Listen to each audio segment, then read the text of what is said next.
Welcome to the Salmon Runs YouTube. Enjoy the video.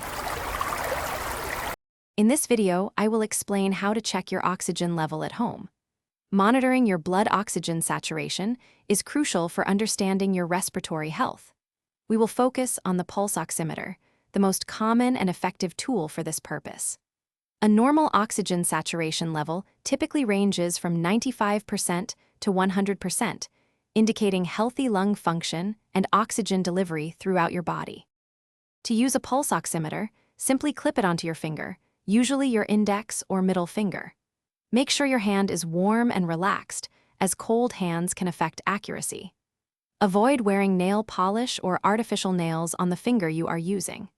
Keep your hand still and wait for about 10 to 20 seconds until the device displays a consistent reading for your oxygen saturation and pulse rate.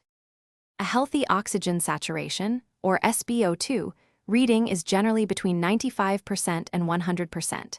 If your reading consistently falls below 95%, it could signal a potential issue and warrants attention. Remember that factors such as dark nail polish, artificial nails, or very cold fingers can sometimes lead to inaccurate readings. Always ensure optimal conditions for the most reliable results. If your pulse oximeter consistently shows readings below 95%, or if you experience symptoms like severe shortness of breath, chest pain, or dizziness, it is crucial to seek medical attention promptly. These could be signs of an underlying health issue requiring professional evaluation. Always consult your doctor with any concerns about your oxygen levels or overall health. Thanks for watching. Consider subscribing if we helped you.